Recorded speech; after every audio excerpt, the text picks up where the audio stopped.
What is up, guys? It is the Blue Bloods. And listen, I'm usually not biased on the show, man. Try to wear some neutral stuff, but we had to pull out the K-State gear today for my man, Reggie Stubblefield, man. Former Prairie View A&M defensive back, was on the Wildcats this year for Kansas State as they are coming off a blowout victory over LSU in their bowl game just a few weeks ago, man. Reggie's headed to the NFL, man, and he's here to talk to us about his college career and his journey to the next level. So, Reggie, man, appreciate you coming on the show.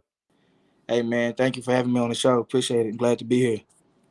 Absolutely, man. And so we're gonna go through your whole career here on the show, man. So we got to go way back to the high school days, the high school recruiting process for you, man. We know you eventually wound up at Prairie View A&M, but what was your recruiting process like coming out of high school? Who was on you early? What schools are recruiting you the hardest, and what was the overall experience like? Yeah, I can go ahead and get to the overall experience, man. It was great, being a high school kid, having the opportunity, talk to so many different colleges, and just to say that I got to go through it, man. It was an honorable experience, you know what I mean, and just great and fun and exciting. And my recruiting process was a little up and down, though. Going into my junior year, wasn't really getting looked at by too many teams. But I had a great year. So following that end of my junior year, uh, got some little bit of buzz. Was getting some Big 12 schools, a little bit of Pac-12 schools, but none of those schools really offered. I was a undersized kid coming out of high school. I was really small at that time. I think I was about 5'9", 5'10", about 155, 160 pounds, soaking wet, trying to play safety. So uh, none of the big schools offered it, and it was a couple small schools, and some of the small schools like Prairie View A&M, Sam Houston State, a couple of small colleges that I always stuck to by my side. So going into my senior year, had another great year, but uh, those big schools still didn't offer. You know what I mean? Usually they're done with their recruiting classes by then. So Prairie View and Sam Houston State really stuck by me, and I eventually chose Prairie View A&M, and that's how it led me here. Hey man, it was a good decision overall, man. But outside of them sticking by your side through the recruiting process, what were some of the factors on campus and for the football program that led you to Prairie View? Yeah, so 2016, during that time, Prairie View had just came off a 9-2 season. They was coached under Willie Simmons. He's now at FAMU, and him and his coaching staff, man, they did a great job of recruiting me and sticking by my side throughout my whole high school time. And one thing that surprised me about Prairie View is I never took a visit. Well, I didn't take a visit there. Never had knew nothing about it. But when I actually took my official visit, man, I fell in love with the place. I fell in love with the people. I always, enjoyed the coaching staff and stuff like that. But it shocked me how beautiful of a campus Prairie View was, how like family oriented they was. Man, it was just so much fun and exciting for a kid during that time. And they was coming off a big wins, big winning season. And they was just about to get the new facilities and stuff, man. Upgraded stadiums, upgraded locker rooms, upgraded weight rooms, and it was just the picture was looking perfect. You know what I mean? Coming off a 9-2 season, almost making the SES playoffs back in 2016, it was crazy. So all the hype and just everything around it, man, I loved it. And like I said, I had a great relationship with the coaching staff, and it led me to Prairie View. Yeah, and I mean, you mentioned you were recruited by Willie Simmons, and of course, Eric Dooley comes in behind him. Was there ever any thought process to follow Willie Simmons to FAMU when he took that job at Florida A&M?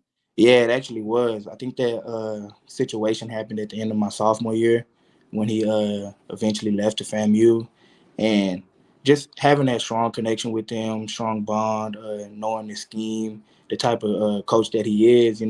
I kind of did want to go with him over there at FAMU, but during that time, it was still the transfer rule to where you have to sit out a year. It's not like it is today, so it was just a lot of stuff that I wouldn't be able to do. I think I would have to graduate. I was only a sophomore at that time. So, I eventually wanted to just stay at Prairie View when I met Eric Dooley and got to talk to him. He kept a couple coaches on the staff. Bubba McDowell, who's now the head coach at Prairie View. So I had a great relationship with him because he recruited me too. And uh, once I got to meet Eric Dooley, know him, and stuck with my team, it was still a great decision. I fell in love with Coach Dooley, man. He's a great dude, great man, and it's the reason why he's getting all his success there too. So I wanted to follow Coach Simmons, but I had to stay where I was at, and it was a good decision. It paid off. Oh, it definitely did. You kind of headed off my next question, man, because Eric Dooley's been in the news a lot this all season. Took the job at Southern after leading Prairie View all the way to the SWAC championship, man. Knowing him like you do, what do you think he's going to do down at Southern, and what makes him such a successful head coach in the SWAC? Not only can you just talk about his resume, his experience in the SWAC, that he played in the SWAC. He was coached under the legendary Eddie Robinson. I mean, he has winning championships at every school that he's been at. I mean, he made it to the championship game at Prairie View. Didn't win it, but still, like just to get him there, like everywhere he goes, he's successful. And I think the main thing that makes him so successful is his confidence. The confidence that he has in himself and the confidence that he puts in his players. He believes that his players are going to win every one-on-one matchup.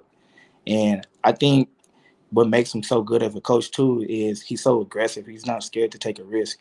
Like Eric Dooley will shoot it out with any team in the nation. He doesn't care if you're the University of Houston, University of Arizona. He doesn't care who he plays. Like he's going to try to put up numbers on the board, and I think that's what makes him a great coach. When he gets great players that buy into his scheme, buy into his beliefs.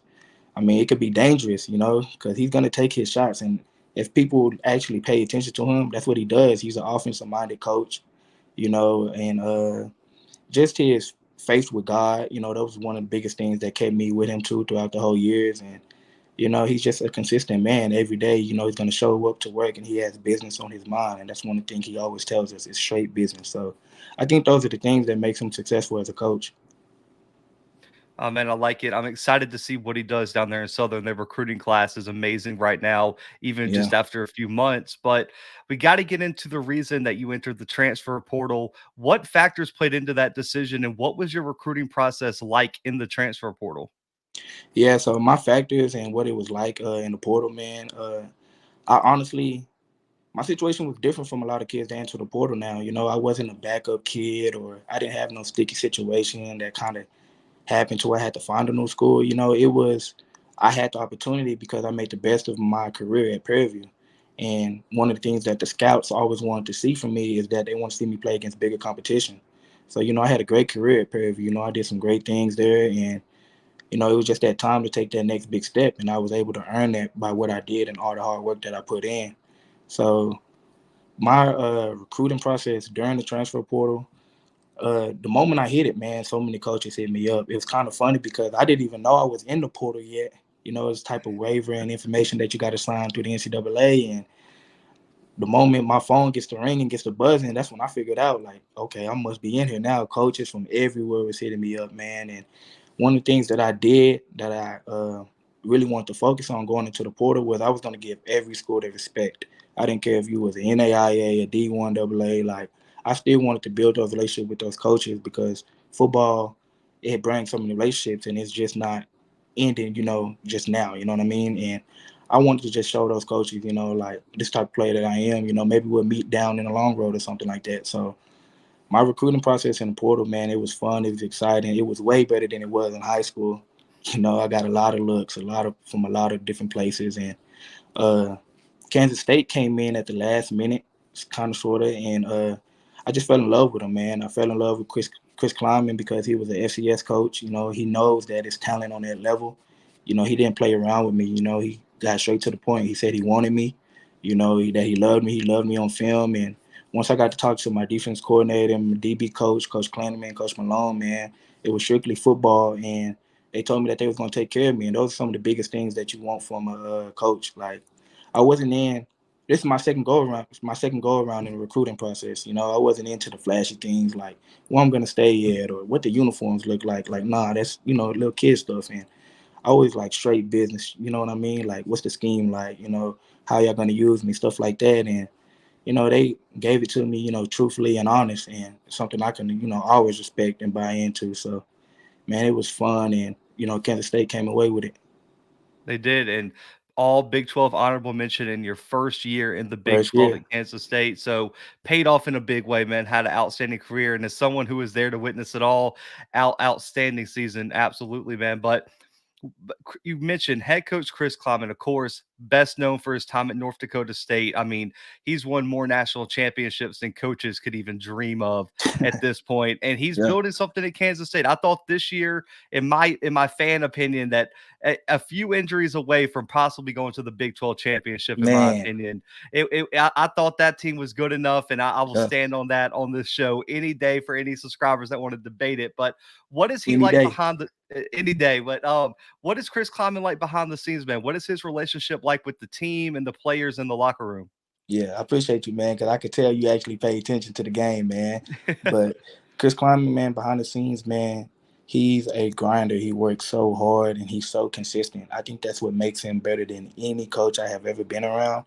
Just because every day, day in, day out, we know what our schedule is going to be like. We know it's going to be the same. He knows what, we know what to expect out of him, and he expects the same thing out of us. Like, it's hard work here at Kansas State, man. It's a grind. Like, from the moment we wake up to the moment we go to sleep, man, we're gonna know that we put in work, man. He's a great dude, man. Like, so great, man. He tries to do everything for his players, man. He cares about his players. He cares about K State, man. He really loves K State, man. And I think those are some of the things that just makes him so successful. Like, for him to just do the things that he has to do as a coach every day, man, and just to see him work, man, it's crazy. It's unbelievable, man. Like, this Power 5 level is no joke, man. Like, it's hard work. You know what I mean? And Chris Klieman knows that, man, and he doing a great job. I truly believe like K State's gonna get a Big 12 championship here soon, man. He's building a great foundation, man, and I just think people just continue to buy into his system and stuff like that.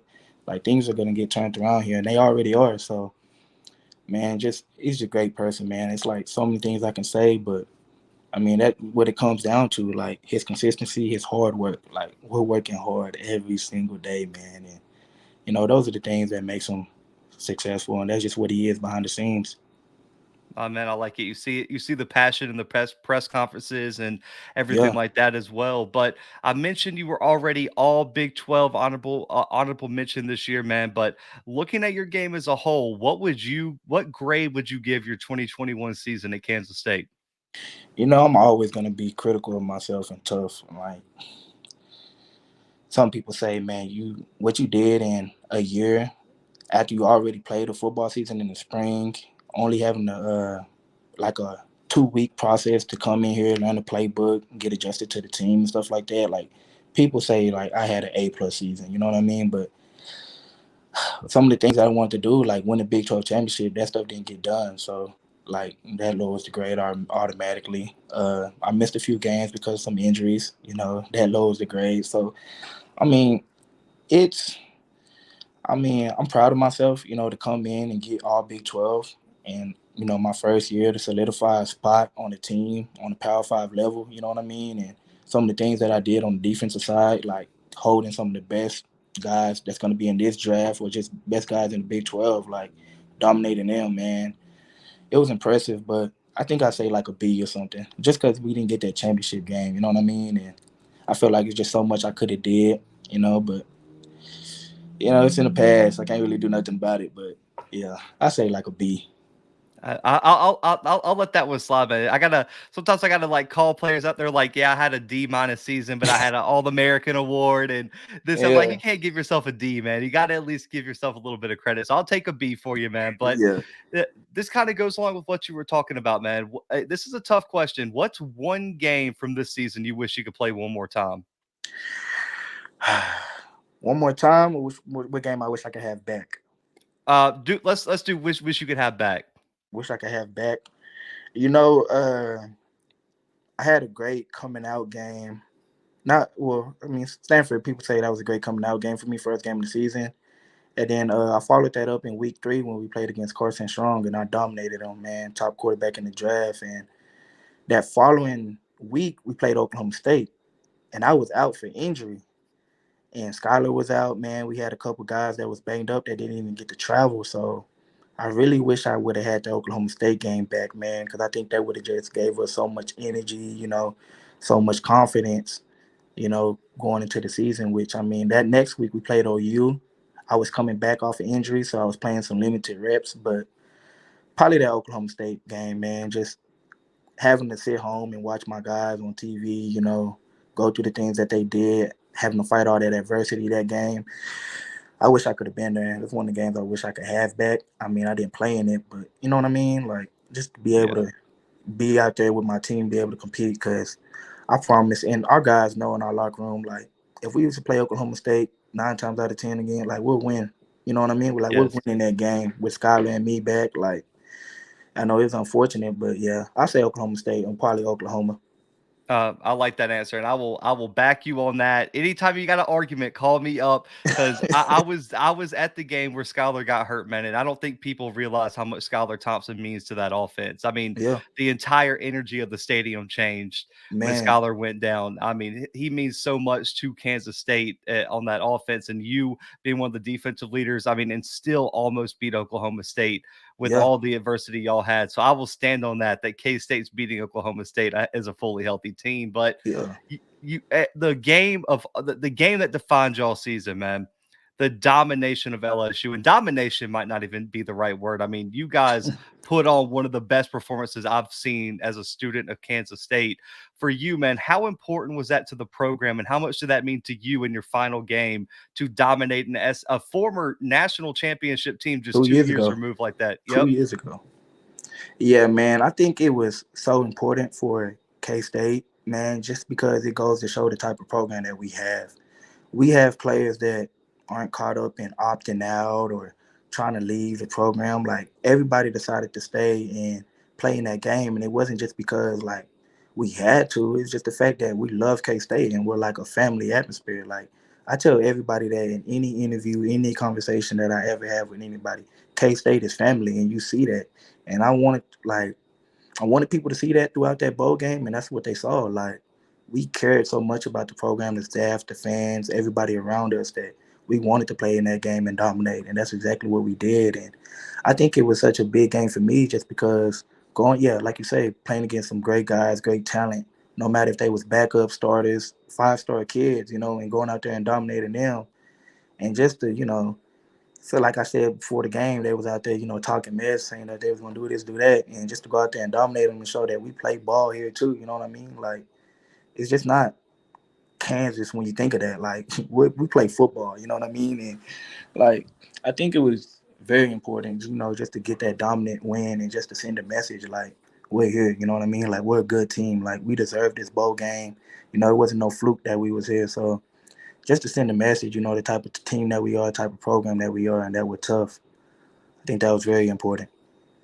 Oh man, I agree. And I was telling people, I was like, put all your money on Kansas State going to win this game, and it's not even going to be close. Because I mean, like you said, nobody opted out for Kansas State, and you guys went out there and had a great performance, man. But you mentioned this a little bit about how tough P5 football is for you hmm playing on the field. What are the biggest differences you notice between high level FCS football and Power 5 football?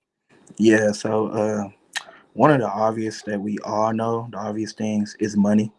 You know what I mean? Money can bring a lot of things. It brings in more coaches, brings in more resources. That was one of the biggest differences. FCS P5. Like, even if you're at North Dakota State, Prairie View, like, it doesn't matter. The money separation that it is from K State to other places, or just any P5 program, it's a big difference. And those are one of the things that play into a big part of having a different type of program. But I think one of the things that really play into it too is just population of different cities, different places, or just even the support. You know what I mean? Like, great K State here, they have a great fan base, great alumni, great students. It's one of the things that you usually don't get on the SES level because there's so many small cities or small places that are trying to go out there and play football. So that's one of the biggest differences that you can say between the SES and P5 level. I mean, it's the obvious though if people actually pay attention and focus on the game. So I think just more P5 schools though, they actually do a great job of promoting the football teams though. Sometimes at Prairie View, some students would even realize that it was a game on Saturday. Like, those are things that used to shock me. But K State, the whole city's gonna sell out. I mean, like, places are gonna shut down to go to that game. They can't miss it. So it's one of those things. Oh yeah, and man, living there, if you weren't going to the game, might as well sit at the house and watch it because you weren't driving anywhere in Manhattan on game day, man. But looking at your game from the freshman that stepped on campus at Prairie View to the Reggie Stubblefield I'm talking to now, graduated from K State, all Big 12 selection. How has your game evolved from freshman year until now? Yeah, so like I said, during my recruiting process, I was 150, 160 pounds soaking wet. So I knew that was one of the things that I needed to change going into the college level. Like every day, day in, day out, I focused on changing my body. Like I gained like 35 pounds from my freshman year. It's crazy. But that's the type of work that I put in. And then just always being a student of the game, I love the game of football. Like I'm gonna always focus in on the details, watching film, stuff like that. But actually being around great coaches and just working on my technique, small things. Like I would always, be in the right position, right things, but it'd be like a technical thing that I mess up on or wasn't aware of that, it separate me from making that play my freshman year to now. So just being a technical guy and then just becoming more, mature and having that veteran leadership to, put myself in the best position and just get familiar with the game. I truly believe the more football that you play and study, you're gonna get better. So, those are some of the things that made my game evolve from being a young guy. Oh man, I like it. And looking at your game as a player, man, which NFL player or former NFL player do you think Mm. your game models the most? Oh, that's hard. You know, it's kind of funny because I tell people I'm an Eagles fan because Brian Dawkins. I love the energy that he brought to the game. You know what I mean? And I love Charles Woodson because he was so versatile. Charles Woodson and guys like Tyrann Mathieu, they can play anywhere in the secondary. But, who do I model my game after the most? It'll probably have to be Tyrann Mathieu, just because he's going to line up everywhere. A guy like Darian James, maybe. Like those guys, they don't care where they at on the field. Just put them somewhere. You know what I mean? They're going to go out there and go try to make a play. So I think those are the guys, Tyrann Mathieu, Darian James, Buda Baker, just being versatile, being one of those guys who, just line up, coach. I'm trying to go make a play. So, yeah, that's kind of one of those guys, something like that. I like it. And I can also see the passion too, because Tyron and Derwin James are real just vocal leaders on the team. And I think you saw Mm-hmm. that this year at Kansas State, man. But I know when I was playing, I was very superstitious. I had to listen to one Yeah. song before I went on the field and wear certain things a certain way, man. Walk me through your pregame routine.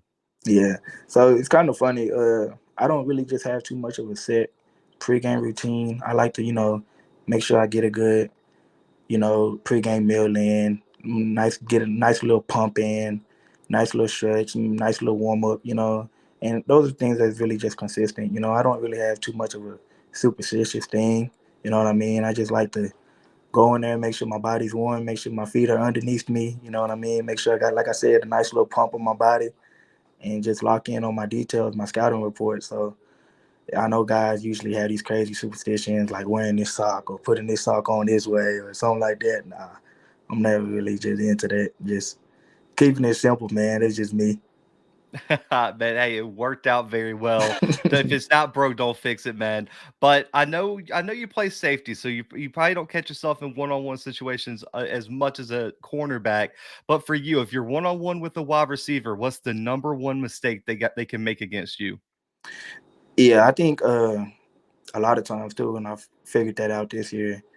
If you're not gonna change up what you do throughout the game, or if you're not changing up how you did some things your previous weeks on film or something like that, I think that's one of the biggest things receivers can make, as a mistake. Like, you're doing the same thing that you would do on the same route or on the same down and distance. Like, those are some of the things that I pick up so easy on, and I'm just so able to like clue in and just lock into like the small details, So I think that was one of the things that separate my game and was able to help me, lock down some of the best receivers in the Big 12 this year. So, if the receiver ain't switching it up or they don't have no savvy into their game, those are one of the things they can just mess up on and just make a mistake going against me. I like it, man. He said, if you're not creative, no catches for you today. You might get the first Not for one, real. no more after that, man. And, I know DBs, y'all get a very bad rap for trash talking. Every wide receiver I've had on here says, yeah, DBs, don't listen to them. They all talk trash. But for Hmm. you, do you talk a lot of trash during the game? Yeah, so I don't I don't say nothing until something is said to me. Like I think that was one of the biggest things that was like not, like overlooked this year. Like I didn't go into no game like, oh, I'm finna just the moment I see you, I'm finna da da da. Like nah, like I like to talk with my team, like get my guys pumped up and hyped. You know what I mean? Like just to get them going. But the moment I hear something coming out of players like the opponent's mouth sideways, I'm like, okay, here we go. Like now I got to shut you up. So, I mean, yeah, I'm a trash talker because I know guys are gonna talk, but that's what makes the game fun too. Like going out there talking and then you shut them up. You know what I mean? You lock them up or something like that. So I guess you could say yeah. I like it. And so, outside of yourself, who's the biggest trash talker on Kansas State? Ooh, man, we got some guys now. We got some guys out there. I think I have to say like one of my best friends, one of the guys that I love playing with. It's tough though because they're both one of my guys, one of my best friends. Like Jerome McPherson, J Mac, or probably Russ East. Like they gonna back it up. Like if you say something to them, like it's over with. Like they go, yeah, man. They do too. Shoot, they might be killing me. They gonna talk their mess, man. So yeah, probably them too. I like it, man. I like it. But this could go back to Prairie View. This could be at K State. You can pick one each if you need to, but or Mm. even on your own team. Who is the best offensive player you've ever had to go against? Skylar Thompson, Oh, without a easy, doubt. huh? Easy, easy. Skylar Thompson, man. Just he's just so smart. He's just so smart, and not only just so smart, man. He can be dangerous when he's so healthy. Like him being able to run, pass. Like I was telling guys throughout the whole year, like one of my biggest things is I wanted to catch a pick on Skylar Thompson throughout, the whole year in practice. And I never did. It was so crazy. Like I had to dropped it or I was like an inch close from picking them off. And that's just what makes Skylar so good. He's really efficient. Like he's smart, he's efficient, and he's a leader. Like if he gets a team behind him, he gets them rallied. Like Skylar can do anything, man. And you can see it in some of his career games, big wins that he got. So definitely Skylar, man. I think number two would have to be Deuce. I was about Just to say, yeah, yeah, I that mean, guy's different. He's a yeah. future, he's a superstar, man. Yeah, man. Like Deuce, he's definitely a superstar, man. And it's kind of funny because I used to always tell guys too. I played against a running back that was familiar, like similar to Deuce. If you followed the SWAC, his name was Dwanye Tucker at one point at Prairie View. And going against him my whole 4 years, it actually helped me get ready for Deuce. Like, so I think what makes Deuce so special though is not only what you see on the field, but just the simple fact that he's doing it as a sophomore and he does it consistently day in, day out. Like for him to be that size, for him to be able to catch the way he does, he runs routes great. He has great hands. He knows his scheme, man. He's able to run that rock like nobody else. So yeah, Skylar and Deuce Vaughn definitely.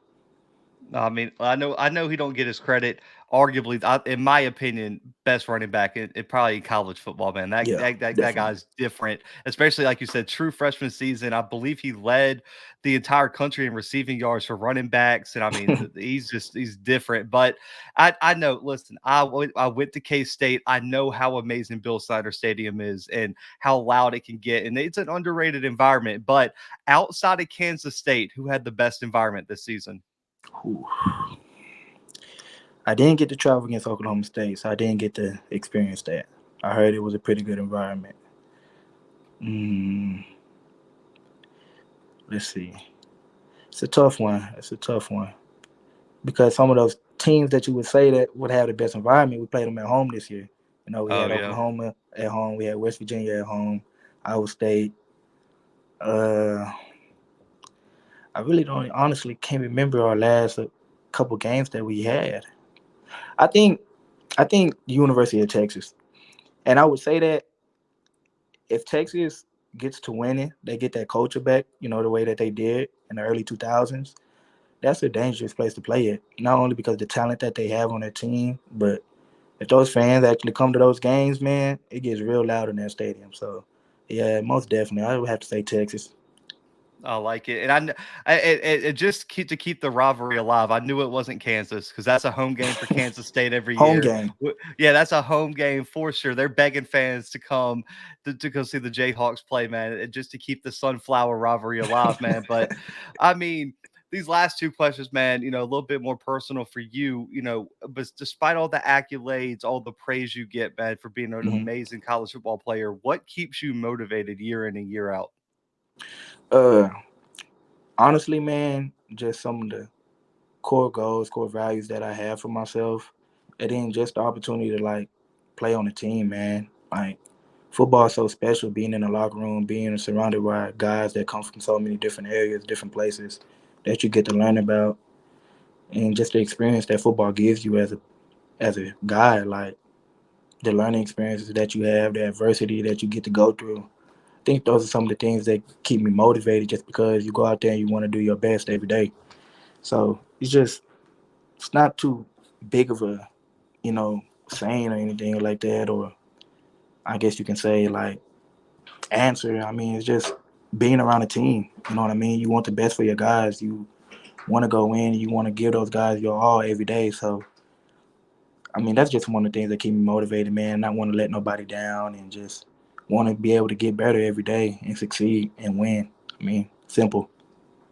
Oh man, I like it, and being an analyst, I'm one of those psychopaths that watch like watch all the rounds of the NFL draft. So hmm I'm gonna hear your name called, man, in the NFL draft this April, and I'm excited to see where you go, man, and what you achieve in the NFL. But when a scout, a GM asks you, what are they going to get if they draft Reggie Stubblefield in this upcoming NFL draft? What do you tell them? I think they're gonna get a special type of guy, man, just because I'm a leader, man. I'm so versatile, man, and I do anything for my team to win. Those are some of the things that you just can't measure, like my heart, my competitive edge. I'm gonna go in and want to learn and get better every day, and some things that just get slept on so much with me and people don't know about unless you're in a locker room with me or you're hanging out with me in a meeting is my IQ for the game. I love football. Like this is what I do day in, day out. Like I stay up watching this so all day, 24/7. So man, I think you're just gonna get a guy who actually loves the game so much and is like willing to do anything. I mean, like even my story from coming to K State, like I was gonna find a way to get here. You know what I mean? Like even when I'm gonna hear a no or something like that, I'm gonna turn that into a yes. So many people can doubt me or underestimate me or anything, man. I'm just gonna go out there and figure out a way to prove them wrong, stuff like that. So I think whatever NFL team give me, man, like they're gonna get a blessing. You know what I mean? And it's gonna be one of those like diamonds in the rough type team. So yeah, most definitely. Oh man, listen, as a fan of K State, I got lucky enough to watch you play my last year at K State, and my Dolphins really need a safety to go next to Javon Holland. So if any Dolphins guys are listening, draft my guy Reggie, man. Yeah. You and Javon Holland in the back end with the two corners we got for the Dolphins, man, would be unstoppable. So we need that to happen. Dolphins, make it happen. But We can man, do that. Reggie, thank you so much for coming on, man. This one meant a lot to me, being a hmm K-State student, getting to watch your journey from Prairie View to Kansas State, man. But, you're headed to the NFL now, man. So let people know where they can keep up with your journey on social media, any other platforms you may be on, any NIL deals or deals you got set up, man, that you need to plug and shout out. This time is yours to talk about whatever you want, man. Yeah, most definitely, man. Shout out to everybody that's been around me, man. Through the good and bad, man. Everything, man. I learned from it, man, and I'm so appreciative of it, man. You can follow me on social media, man. Just type in my name, Reggie Stubblefield. I'm pretty sure anything will pop up. So Uh, no, not really got too much on my mind to really say right now. I'll probably think of something later and be like, oh, I should have said that. But nah, man, I'm just thankful for it all, man. Thankful for K State. I'm thankful for Prairie View. Thankful for guys like you. Like, man, I'm so appreciative, man. So can't say thank you enough. Oh man, no. Thank you so much for coming on here, man. This one was a big one, guys. Make sure to go follow Reggie on all social media platforms, man. Keep up with his journey to the NFL, and of course, rock with buy a jersey when he gets drafted, man. Support my guy Reggie. Get a God's plan. jersey, something, anything like that, man, to support my man. But listen, guys, for Reggie, myself, and the Blue Bloods, we are out for right now.